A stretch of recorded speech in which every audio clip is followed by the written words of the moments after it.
इस कार्यक्रम के पुण्यार्चक हैं राजवैद्य स्वर्गीय श्री चंद्र कुमार जैन, राजवैद्य स्वर्गीय श्रीमती कुसुम लक्ष्मी जैन की पुण्य स्मृति में पुत्र डॉक्टर पारस कुमार जैन साहब परिवार, डॉक्टर शैल कुमार जैन साहब परिवार, डॉक्टर अरुण कुमार जैन साहब परिवार,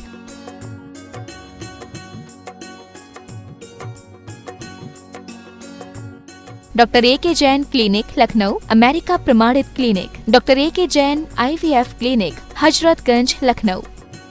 पिताजी श्री ताराचंद जी चोवटिया, माताजी श्रीमती दमयंती बेन चोवटिया, श्री पारस श्रीमती सोना चोवटिया, मंडार निवासी Bangalore. Firm sharp ply India private limited.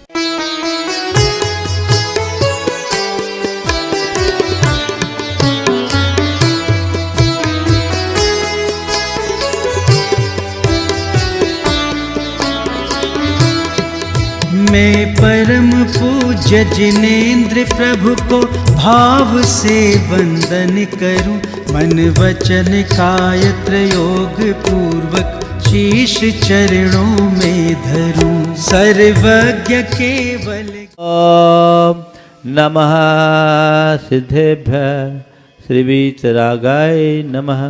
ओम ह्रीं नमो अर्हंतानं, नमो सिद्धानं, नमो आयर्यानं, नमो वज्रायानं, नमो लोहे सब शाहुनं। चत्तारि मंगलम अनंता मंगलम, सिद्धा मंगलम, साहु मंगलम, केली पनत्तो धम्म मंगलम। चत्तारि लोकोत्तमा अनंता लोकोत्तमा, सिद्धा लोकोत्तमा, साहु लोकोत्तमा, केली पनत्तो धम्म लोकोत्तमो। चत्तारि शरण पहुँचामि, अनंते शरण पहुँचामि, सिद्धे शरण पहुँचामि, साहु शरण पहुँचामि, केली पनत्तम धम्मम शरण पहुँचामि। ओम ह्रीं अनादि मूल मंत्रेभ्यो नमः। सारु शांतिम तुष्टिम पुष्टिम च कुरु कुरु। ओम नमोरते भगवते प्रचिनाशे दोषकलमशाय देवते जो मूर्ति नमः श्री शांतिनाथाय शांति कराय, सर्वविघ्न प्रणाशाय, सर्वरोगा मृत्यु विनाशाय, सर्वप्रकृति दोभद्रो विनाशाय, सर्वक्षाम नामर विनाशाय। ओम ह्रां ह्रीं रूम रौम रसियाउषा सर्व शांतिम तुष्टिम पुष्टिम च कुरु कुरु। ओम ह्रूम छुम पट गेटिम गेटिम घाते घाते परिविघ्नान स्फोटे स्फोटे सचखंडान कुरु कुरु कुरु। परमुद्रान छिंदा परमंतान बिंद बिंदा छ वावा ह्रूम पट सर्व शांतिम कुरु कुरु। ओम ह्रीं श्रीं क्लीं ऐं अरहम अशियाउषा नाद विद्याय नमो रिंतानम रोम सर्व शांतिम कुरु कुरु। ओम अहराम श्री ह्रीं आहुरूम उहुरोम साहर जगदाद विनाशनाय ह्रीं श्री शांतिनाथाय नमः सर्व शांतिम कुरु कुरु। ओम ह्रीं श्री शांतिनाथाय अशोक तुरसत प्रातिहार मणिता अशोक तुरसत प्रातिहार सोन पदब्दाय अमलर बिंब विजय सर्वोदो शांति कराय नमः सर्व शांतिम कुरु कुरु।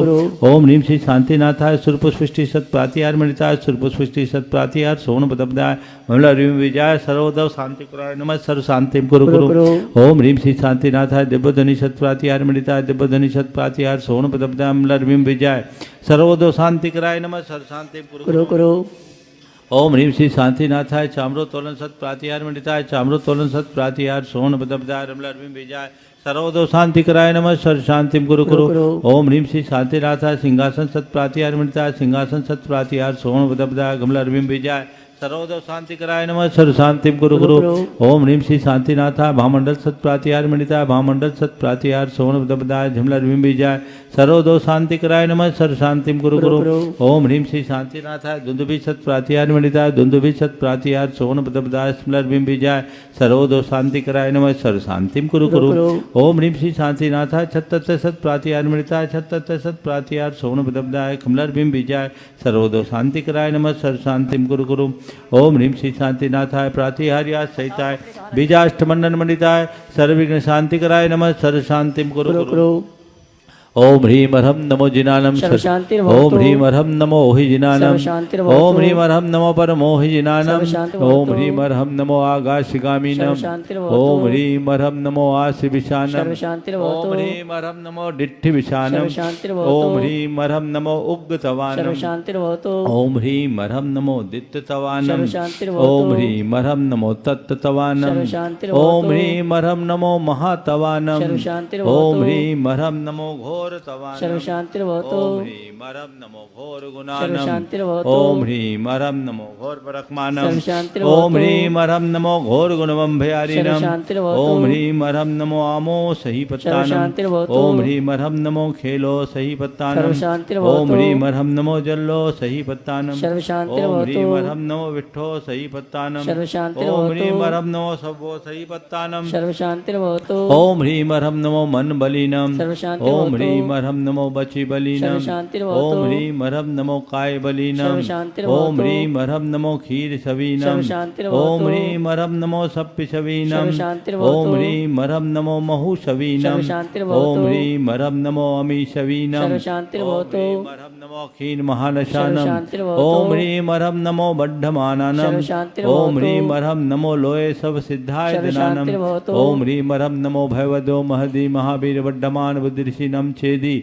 सर्वशान्तिर्भवतु। ओम नमो भगवतो बड्ढमानस ऋषसजश्चकम जलम तम गच्छै आयसम पायलम लोयानम भयानम जीवादेवारनगनेवा थमनेवा मोहनेवा सब जीव सत्तानम पराजितो भवदु में रख रख स्वाहा। श्री शांतिरस्तु तथास्तु। शिवमस्तु तथास्तु। जयोस्तु तथास्तु। नित्यमारोग्यमस्तु तथास्तु। सर्वेषां तुष्टिरस्तु तथास्तु। पुष्टिरस्तु तथास्तु। समृद्धिरस्तु तथास्तु। कल्याणमस्तु तथास्तु। सुखमस्तु तथास्तु। अभिवृद्धिरस्तु तथास्तु। दीर्घायुरस्तु तथास्तु। कुलगोत्र धनानि सदा सन्तु तथास्तु। सद्धर्म श्रीबलायुरारोग्यैश्वर्याभिवृद्धिरस्तु। तथास्तु। ओम ह्रीम अर्हम नमो संपूर्ण कल्याण मंगल रूप मोक्ष पुरुषार्थश्च भवतु।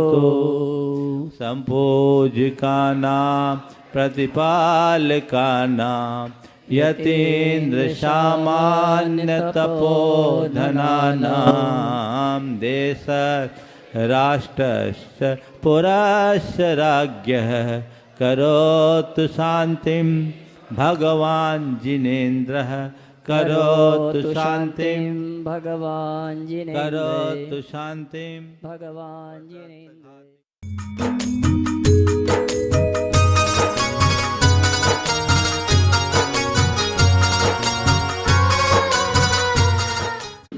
नमो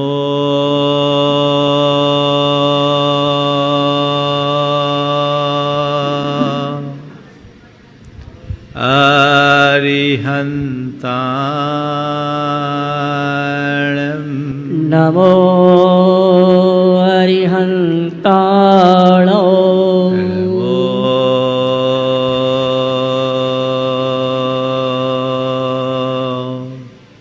सिद्धाणं।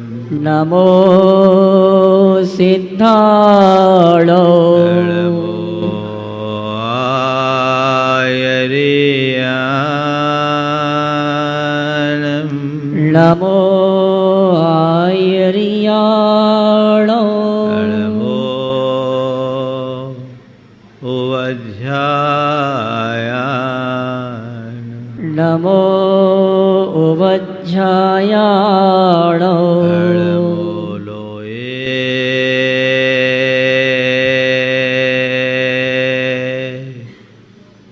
सवशाहुनं। नमो लोये सव्यशाहुणो। एषो पञ्चनमोयारो।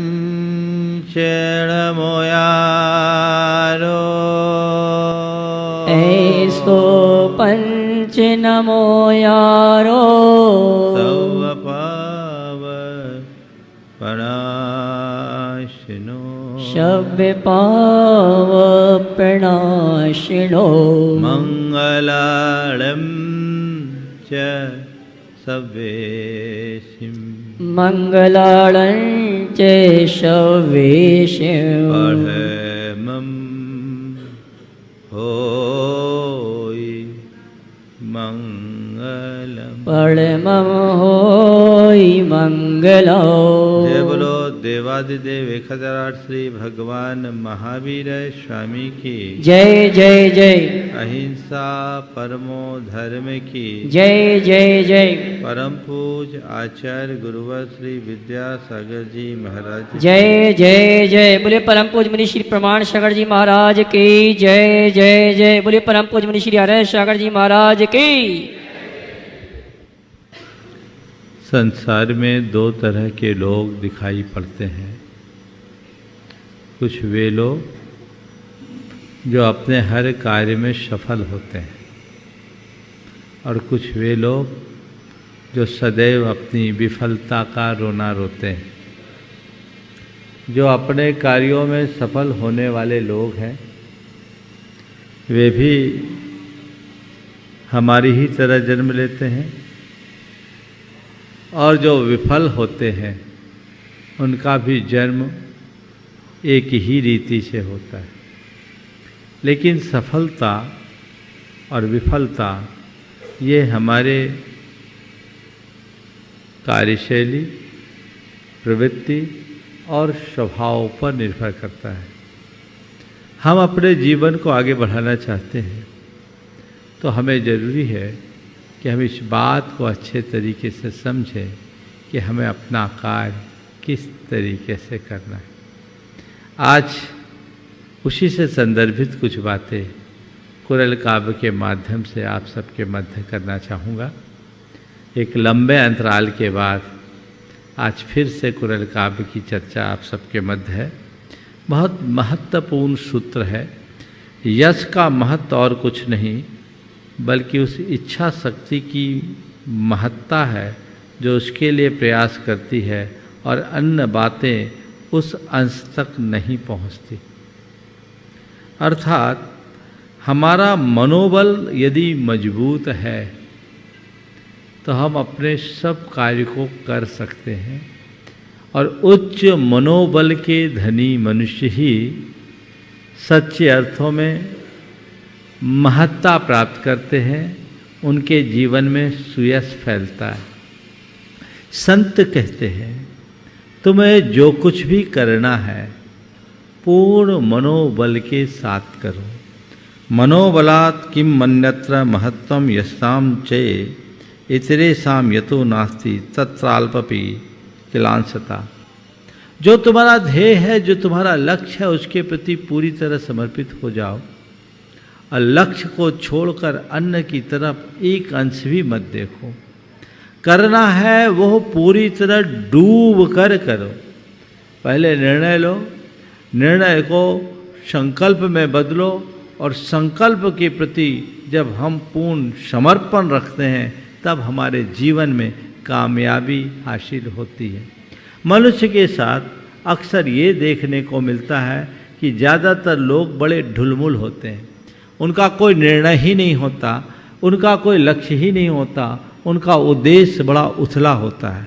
जो ढुलमुल रवैया वाले लोग हैं, जिनका कोई उद्देश्य नहीं, जिनका कोई लक्ष्य नहीं, जिनका अपना कोई निर्णय और निष्कर्ष नहीं, वे जीवन में कभी सफलीभूत नहीं हो सकते। तो ऐसे लोग जो इस तरह की बात सोचते हैं, उन्हें चाहिए कि पहले निर्णय के धनी बने, सही निर्णय लेना सीखें, और जो सही निर्णय है उस निर्णय को पूर्ण करने के लिए संकल्पित हो जाएं, और संकल्पित ही ना हो, अपने संकल्प की सिद्धि के लिए समर्पित हो जाएं। तब हम अपने लक्ष्य की सिद्धि कर पाएंगे और तब अपने जीवन में कुछ अच्छा हो सकेगा। तो आज की 4 बातें आप सबसे कहूँगा। निर्णय, संकल्प, समर्पण, फिर सिद्धि। हम अपने जीवन में आगे बढ़ना चाहते हैं, चाहे लौकिक हो या लोकोत्तर, किसी भी क्षेत्र में आगे बढ़ना है तो निर्णय लेने की क्षमता लाइए। लौकिक क्षेत्र में बहुत सारे लोग हैं जो अपना निर्णय सही समय पर लेते हैं और सही निर्णय लेते हैं। बहुत से ऐसे भी लोग हैं जो कदाचित किसी वजह से गलत निर्णय भी ले ले तो उनके अंदर इतनी क्षमता होती है कि अपने गलत निर्णय को भी सही साबित करने में समर्थ हो जाते हैं। जीवन में जितने भी सफलतम लोगों को आप देखेंगे जो अपने अपने क्षेत्र में सफल हुए हैं, उनकी सफलता का सबसे बड़ा आधार रहा है उनका निर्णय। सही समय पर सही निर्णय। आप अपने जीवन में झांक कर देखिए, आप अच्छे कार्य के लिए कोई निर्णय ले पाते हो या नहीं? प्राय महसूस करोगे आप टालो। कुछ लोग होते टाल मटोल वाले और कुछ लोग होते तत्काल कर डालने वाले। आप अपने मन से पूछिए, आप बातों को टालते हो या तत्काल कर डालते हो? करना सीखिए, टालना नहीं। आगे बढ़ते चलिए। जो मुझे करना है वह करना ही है। निर्णय लीजिए। कई लोग बोलते हैं महाराज निर्णय कैसे ले और सही निर्णय कैसे ले। कुछ लोग हैं जो बहुत जल्दी निर्णय लेते हैं, उनका निर्णय सही होता है। कुछ लोग इतने हड़बड़िया होते हैं कि निर्णय लेते हैं और गलत हो जाता है, गलत निर्णय ले करके पछताते हैं। और कुछ लोग ऐसे होते हैं जो अपने पुरानी गलतियों के कारण कोई निर्णय ही नहीं ले पाते। तीनों में कौन अच्छा है? जो सही समय पर सही निर्णय लेने वाले हैं वो ही अपने जीवन में सफल होते हैं। दूसरे जो सही निर्णय लेना, निर्णय नहीं लेना और गलत निर्णय लेना, ये तीन स्थितियां हैं। सही निर्णय लीजिए, निर्णय नहीं लेना ये आपकी दुर्बलता है तो उसे मैं बताता हूं। और गलत निर्णय यदि आपसे होता है तो उससे भी आप कैसे आगे बढ़ सकते हैं, कुछ बातें आज बताकर अपनी बात को आगे बढ़ाऊंगा। सही निर्णय लेना कैसे लेना। एक बार एक बहन जी आई, उन्होंने मुझसे कहा महाराज जी मेरी एक बड़ी दुविधा है, मैं कोई भी निर्णय नहीं ले पाती। मेरा मन हमेशा दुविधा में रहता है, ये करूं कि वो करूं, ये करूं कि वो करूं, एकदम कंफ्यूज रहती हूं, निर्णय ही नहीं ले पाती। क्या करूं? मुझे लगता है कहीं मैं गलत ना हो जाऊं। तो मैंने उसे कहा एक काम करो, मैं तुम्हें एक रास्ता दिखाता हूं और वैसा करोगे तो तुम अपने सही निर्णय लेने में समर्थ हो जाओगे। बोले क्या है? बोले एक काम करो, कोई भी निर्णय लेना हो आंख बंद करो, गुरु की छवि याद करो और नमोकार मंत्र का स्मरण करो। गुरु की छवि याद करो और नमोकार मंत्र का स्मरण करो और नमोकार मंत्र का स्मरण करके आंखें बंद करके जो समझ में आ जाए उसे सही मानकर निर्णय ले लो, आगे बढ़ो। बोला महाराज जी इससे क्या सही निर्णय लेने की क्षमता आ जाए? बोले करो तो सही, अभी दवाई खाई नहीं और कह रहे ठीक हो जाएंगे, करो। उसने हमारी बात का पूरी तरह अनुकरण किया और मैंने कहा इसके बाद तुम निर्णय लेना और अपने हर निर्णय की समीक्षा करना और फिर मुझसे 3 महीने बाद मिलना।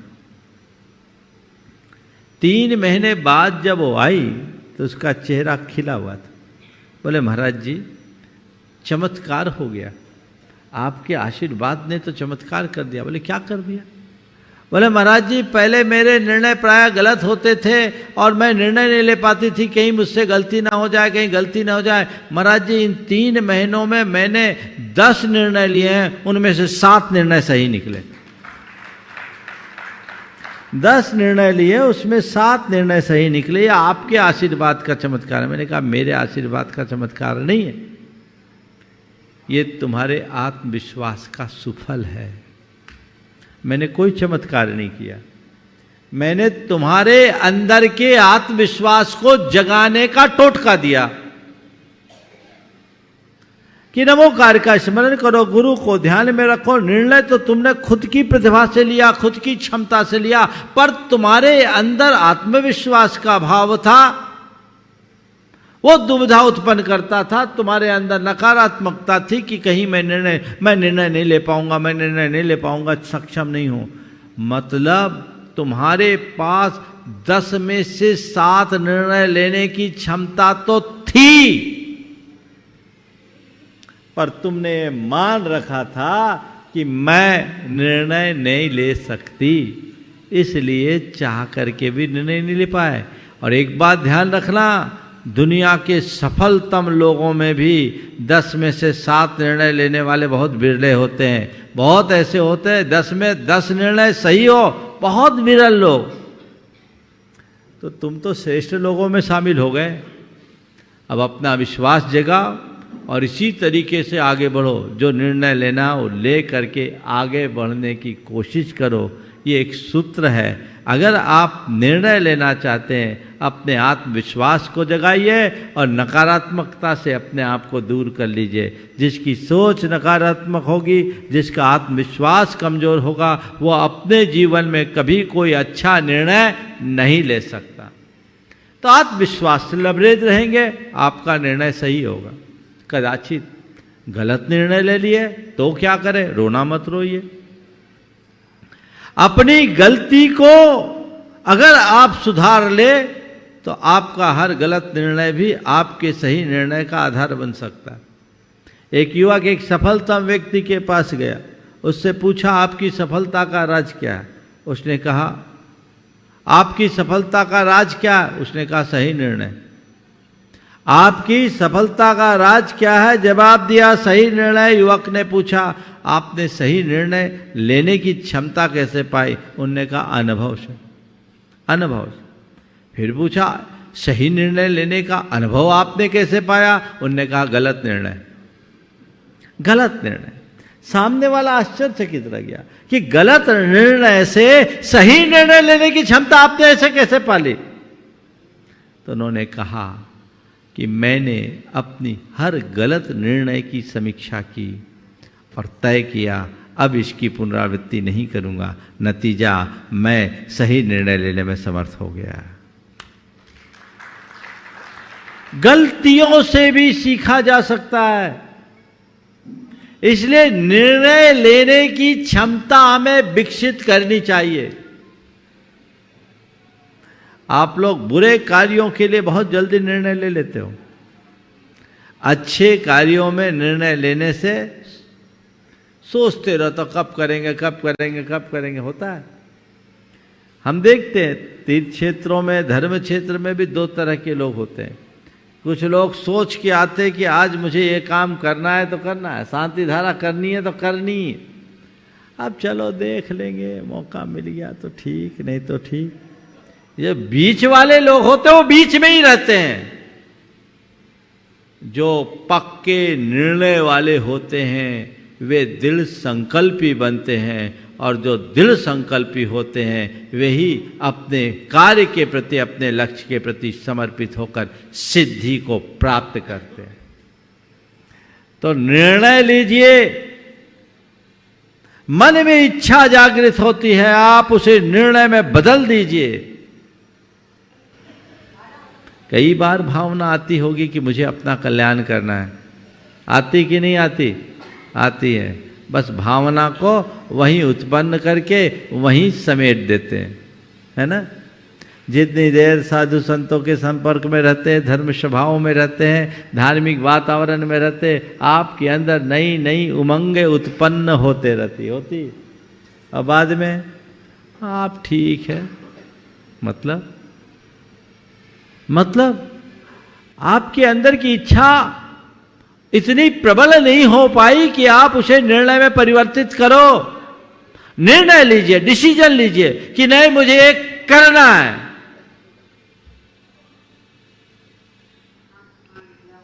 पक्का निर्णय। आप शिखर जी आए, निर्णय लेके आए मुझे शिखर जी आना है, पर्वतराज की वंदना करना है और पैदल ही करना है, ये संकल्प लिए आ गए।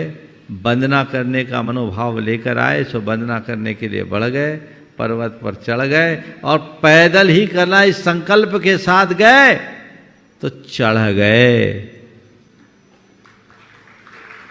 वंदना का लक्ष्य सिद्ध करके नीचे वापस आ गए। पर कई लोग हैं चलो शिखर जी चलना, आ भी गए, देख लेंगे अब यहाँ आए अब कौन चढ़े। कई ऐसे भी लोग होते हैं, मन बदल जाता है।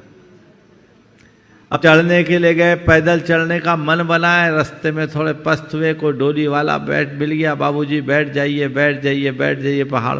चलो भाई बैठ जाओ। आपका संकल्प यदि प्रबल होगा तो कहीं शिथिल नहीं होगे। तो निर्णय लेना सीखिए। जो काम मुझे करना है वो करना ही है, ये संकल्प। निर्णय के बाद संकल्प। एक बार की बात है, एक सज्जन आए तो एक कार्यक्रम था, उसमें बोली लग रही थी। वो आते ही जैसे हुई तो एक की सगा सीधे 11 पे चले गए और जब 11 पे गए थोड़ा एक बार और किया तो उनने फिर सीधे 21 कर दिया। सब लोगों ने बोला भाई क्या मामला है, वहीं उनको हो गया। उनने कहा आज मैं निर्णय लेकर आया था कि मुझे ये काम करना ही है चाहे जो हो। तो निर्णय मनुष्य को आगे बढ़ाने में सहायक होता है। ये तो उदाहरण दे रहा हूं मैं। आप किसी भी क्षेत्र में आगे बढ़ना चाहते हो तो पहले अपना डिसीजन पक्का करो, फिर डिटरमाइंड हो जाओ, ठान लो, संकल्पित हो जाओ। समझ गए? निर्णय तो ले लिया, पर निर्णय को वहीं रोक करके आगे बढ़ने का संकल्प नहीं जगा तो भी काम नहीं होता, तो भी काम नहीं होता। ठानना पड़ता है और ठानने के बाद अपने आप को उसमें खपाना पड़ता है। आज मुझसे राकेश कह रहे थे, महाराज जी आप दिन भर में इतनी मेहनत कर लेते हो। तो मैंने उसे एक ही बात कहा, जो अपने आप को खपाता वही सिद्धि पाता है। अपने आप को खपाना है, जो अपने आप को खपाएगा वही सिद्धि पाएगा। बिना खपाए कुछ नहीं होता। आप लोग सोचते हो जो कुछ चल रहा है वैसी चलते रहे, इसी में हो जाए तो जैसे वैसे ही रहोगे। आगे बढ़ने के लिए मनुष्य को कुछ अतिरिक्त करना पड़ता है। तो निर्णय के बाद संकल्प। कई लोग हैं निर्णय लेते हैं, संकल्पित नहीं होते, और कदाचित संकल्प ले भी ले तो उनका संकल्प बड़ा शिथिल होता है। लचीले संकल्प से बड़े लक्ष्य की उपलब्धि नहीं हो सकती। वज्र संकल्प होना चाहिए, दृढ़ संकल्प। जिनका मनोबल ऊंचा होता है, जिनकी इच्छा शक्ति प्रबल होती है, वे ही संकल्प के धनी होते हैं। सोच लिया, तय कर लिया, ठान लिया तो ठान लिया। गुरु नाम गुरु ज्ञान सागर जी महाराज 20वीं शताब्दी के एक सफलतम साहित्यकार, मनीषी, दार्शनिक, साधक बने। वे वहां तक कैसे पहुंचे? अपनी इच्छा शक्ति और संकल्प की बदौलत। आप सबको शायद मालूम नहीं होगा, जब वो भूरामल जी थे, काशी विश्वविद्यालय में, वाराणसी में साधवाद महाविद्यालय में पढ़ा करते थे। उन दिनों कोई भी विद्वान जैन साहित्य का अध्यापन और जैन व्याकरण नहीं पढ़ाना चाहता था। लोग अनादर करते थे। विद्वानों के पास जाने पर वो कहते थे जैनियों के पास साहित्य है कहाँ जो पढ़ाऊं, और हमारे साहित्य को ऐसे अनादर पूर्वक तिरस्कृत कर देते थे, फेंक देते थे। ज्ञान सागर जी महाराज का हृदय इससे बड़ा व्यथित हुआ। उन्होंने अपने हृदय में एक वज्र संकल्प लिया कि अब मैं जैन साहित्य ही पढ़ूंगा और ऐसे साहित्य का सृजन करूंगा जिसे देखकर लोग दांतों तले उंगली दबाए। ये उनका संकल्प था। और मैं इसके लिए अपना संपूर्ण जीवन समर्पित करूंगा, आजीवन ब्रह्मचर्य का पालन करूंगा। एक अंबादास शास्त्री नाम के उदार विद्वान थे। उन्होंने उन्हें पढ़ाया और उसको केवल शास्त्री तक वो पढ़े, बाद में स्वयं के अध्ययन के बल पर, उन्होंने अपने स्वाध्याय के बल पर ज्ञान अर्जन किया। वे संकल्प के धनी थे और अपने लक्ष्य के प्रति समर्पित थे। नतीजा वीरोदय, जयोदय, दयोदय, सुदर्शनोदय जैसे 5 महाकाव्यों का सृजन कर लिए। और साधारण महाकाव्य नहीं, असाधारण, जिनके ऊपर अनेक लोगों ने पीएचडी की, जिन पर 150 से ज्यादा शोध पत्र लिखे गए प्राच्य और पाश्चात्य विद्वानों के द्वारा। ज्ञान सागर जी के संदर्भ में एक बात कहूंगा, उनके साहित्य पर सबसे पहला शोध किया था डॉक्टर किरण टंडन ने, कुमायूं विश्वविद्यालय नैनीताल से। उनके शोध का विषय था महाकवि ज्ञान सागर के काव्य एक अनुशीलन। वो प्रकृति प्रकाशित भी हुई। उसमें उन्होंने जो बात लिखी कि यदि हम धर्मनिरपेक्ष और संप्रदाय निरपेक्ष होकर विचार करें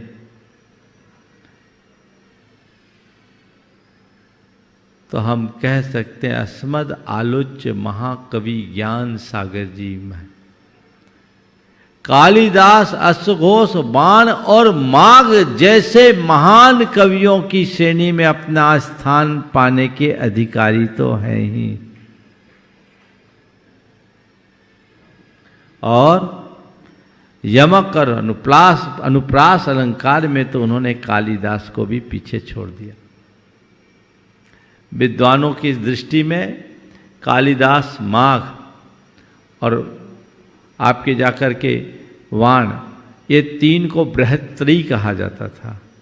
अब विद्वानों ने भूरामल जी और ज्ञान सागर जी का नाम जोड़कर उसे बृहत चतुष्टयी में परिवर्तित कर दिया। ये किसका नतीजा था? ये संकल्प का नतीजा। हमारे साथ के एक महाराज थे, पढ़े लिखे नहीं थे ज़्यादा, और उनके कर्म का उदय ऐसा था कि थोड़ी थोड़ी बात में 1-2 कायस्वर करे झपकी आ जाती। वो सामायिक भी खड़े खड़े करते थे, लेकिन उनको झपकी आती थी।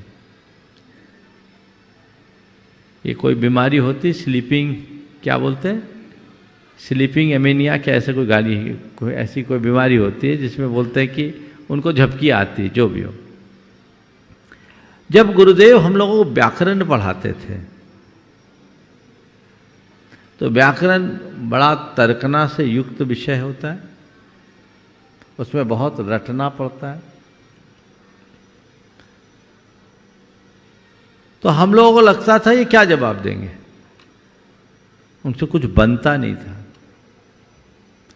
लेकिन उन्होंने ठान लिया कि मुझे व्याकरण को घोंटना है, और बड़े लगन से पढ़ा उन्होंने, बड़े लगन से पढ़ा। और लगन से पढ़ने का नतीजा ये निकला कि उनने अपने संकल्प के बल पर उसमें महारत हासिल कर लिया, और जैनेन्द्र महावृत्ति जो जैन व्याकरण का सबसे बृहद रूप है, उसका अनुवाद भी कर दिया। सर्व संकल्प वसाद भौतिर लघुर भौतिर वामः। हर मनुष्य अपने जीवन में कोई लघु हो या महान अपने संकल्प के बदौलत ही होता है। संकल्प मनुष्य को अगर दुष्ट संकल्प है तो पतित कर देगा, और सही संकल्प है, सत्संकल्प है तो ऊंचाइयों पर पहुंचा देगा। संकल्प वादियों में गुलाब खिला सकता है और पाताल से पानी निकाल सकता है। तो संकल्प के धनी बनिए, ठान लीजिए मुझे अपने नर भव को सार्थक बनाना है। तुम लोग ये संकल्प तो ले लेते हो, मुझे एक अच्छा एंटरप्रेन्योर बनना है, अच्छा डॉक्टर बनना है, अच्छा इंजीनियर बनना, अच्छा चार्टर्ड अकाउंटेंट बनना, एक बड़ी कंपनी का डायरेक्टर बनना। अरे ऐसे तो अनादि से अनंतों बार बन चुके, अब बनना है तो एक संकल्प लो, मुझे सिद्ध परमात्मा बनना है, मुझे मोक्ष मार्ग में आगे बढ़ना है, जिसके बाद और कुछ बनने की जरूरत ही ना हो। कत कत अल्टीमेट गोल वो सामने होना चाहिए, तो वो तुम्हें त्रिलोक पूज्य बना देगा, है ना। पर जब तक मनुष्य की दृष्टि भौतिक होगी वो उन्हीं विचारों में उलझता है, पर जिस व्यक्ति की दृष्टि आध्यात्मिक होती है वो आत्मा की उन्नति की बात करता है। अपने संकल्प से सिद्धि पाने के विषय में रास्ता बताने वाले बहुत सारे मोटिवेटर तुम्हें मिलेंगे, जो तुम्हें छोटे छोटे लक्ष्यों की पूर्ति के बारे में बताएंगे। पर इससे क्या होगा? अपना वास्तविक लक्ष्य तय करो और उसको उपलब्ध करने के लिए अपने आप को खपा दो, लगा दो, तब जीवन सफल होगा। कहीं ऐसा ना हो कि गोरख धंधे में ही तुम्हारी ये जिंदगी शेष हो जाए। आप लोग कहते हैं ना, रोते रोते ही निकल गई सारी जिंदगी, बोझा ढोते ही निकल गई। किसको सुनाते हो? किसको सुनाते हो? सोचो, इसके ऊपर विचार करो, इसकी समीक्षा करो, तब कहीं जाकर जीवन का उद्धार होगा।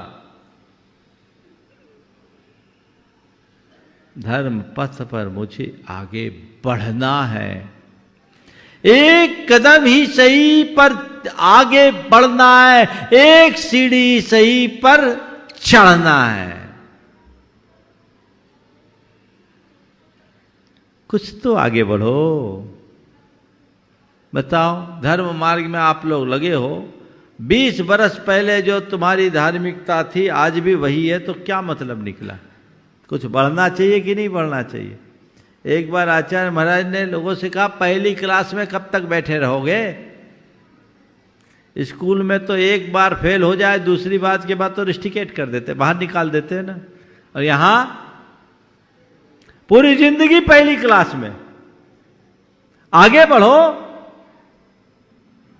कुछ लिख के सो, कुछ पढ़ के सो, कुछ लिख के सो, कुछ पढ़ के सो, जिस जगह जागा सवेरे उस जगह से बढ़ के सो।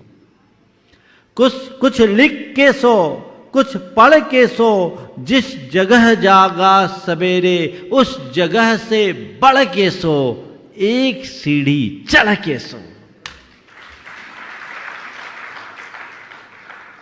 एक सीढ़ी चढ़ने का उत्साह जगाइए, जिससे जीवन निहाल होगा। ये श्रेष्ठ अवसर तुम्हें मिला है,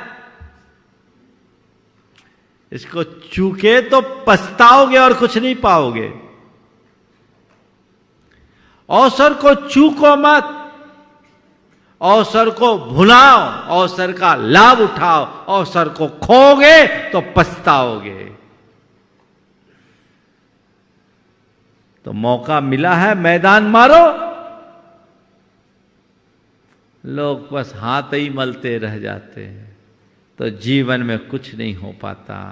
निर्णय लीजिए, संकल्प लीजिए, समर्पित हो जाइए अपने संकल्प की पूर्ति के लिए।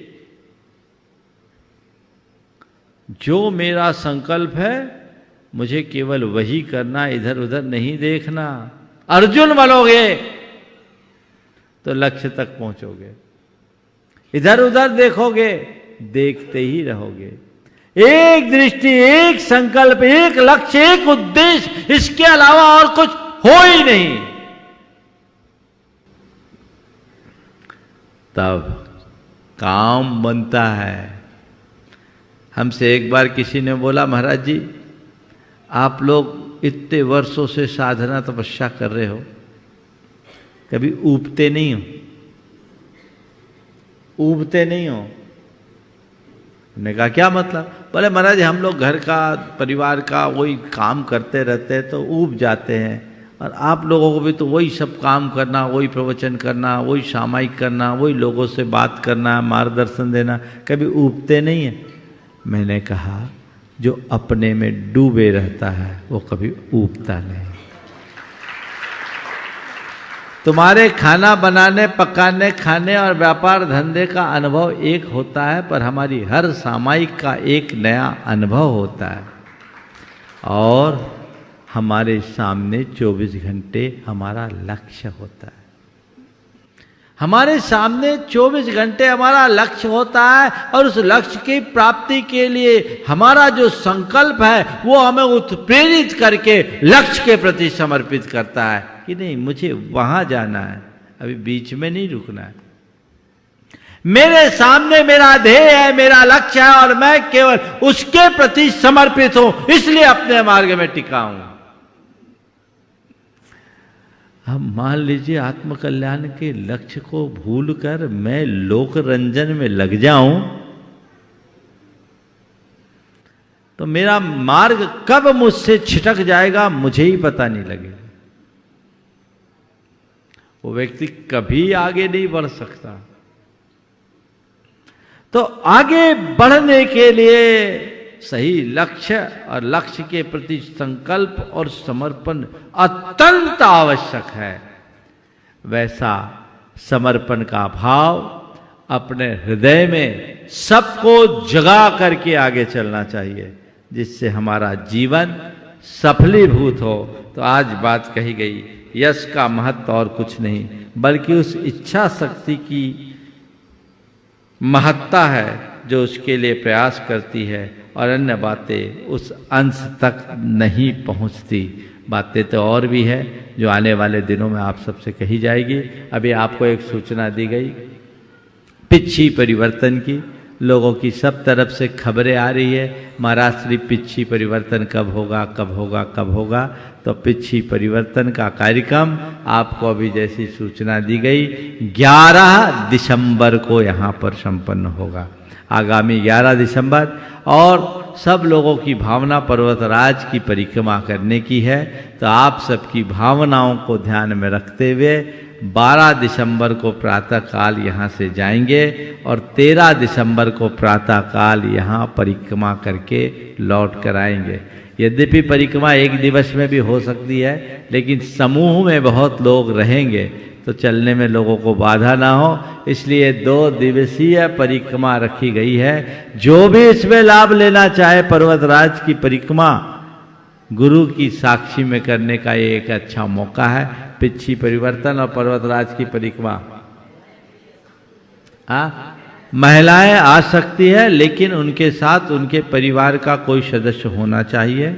अत्यंत अशक्त और वृद्ध आदमी जो चलने फिरने में असमर्थ हो वो ना आए, तो अच्छा आए तो फिर उनके लिए डोली आदि की व्यवस्था करके ही करना होगा, क्योंकि परिक्रमा के पथ में आधा रास्ता, आधा से ज़्यादा रास्ता ऐसा है जिसमें पैदल के अलावा और कोई साधन नहीं है, लेकिन बहुत आनंद की यात्रा होती है। हमने तो मेरे ख्याल से 30-40 परिक्रमाएं कर ली है पहले, और ऐसी भी परिक्रमा की जिसमें एक साथ 3400 लोग तक रहे, हाईएस्ट अभी तक वो रहा है। आप जितने लोग आना चाहें अपनी सूचना यहाँ दे दें, और जैसा सभी गुणायतन के सदस्यों को पता है कि पिच्छी परिवर्तन के एक दिन पूर्व गुणायतन का अधिवेशन होता है, तो उस अधिवेशन के लिए भी और इस बार का अधिवेशन विशिष्ट होगा, क्योंकि इस बार के अधिवेशन में आने वाले पंच कल्याणक की पृष्ठभूमि तय होगी। इसलिए सभी सदस्यों को भी उसमें अपनी भागीदारी सुनिश्चित कर लेनी चाहिए, ताकि हम अपने जीवन को एक सार्थक दिशा दे सके। सम्मेद शिखर जी की परिक्रमा का लाभ, पिच्छी परिवर्तन का लाभ और गुणायतन के नैमित्तिक वार्षिक अधिवेशन का लाभ, ये लाभ आप सबको सहज प्राप्त होने जा रहा है। आप इसका लाभ उठाएं और लोगों को भी इसकी सूचना दे दें और अपनी सूचना कार्यालय को जरूर दें ताकि आपकी अच्छी व्यवस्था बनाई जा सके। समय आप सबका हो गया, यहीं पर विराम। बोलिए परम पूज्य आचार्य गुरुवर श्री विद्यासागर जी। इस कार्यक्रम के पुण्यार्चक थे राजवैद्य स्वर्गीय श्री चंद्र कुमार जैन, राजवैद्य स्वर्गीय श्रीमती कुसुम लक्ष्मी जैन की पुण्य स्मृति में पुत्र डॉक्टर पारस कुमार जैन सा परिवार, डॉक्टर शैल कुमार जैन सा परिवार, डॉक्टर अरुण कुमार जैन सा परिवार,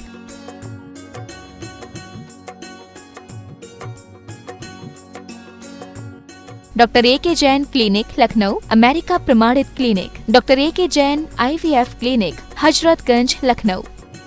पिताजी श्री ताराचंद जी चोवटिया, माताजी श्रीमती दमयंती बेन चोवटिया, श्री पारस श्रीमती सोना चोवटिया, मंडार निवासी, Bangalore. Firm sharp ply India private limited.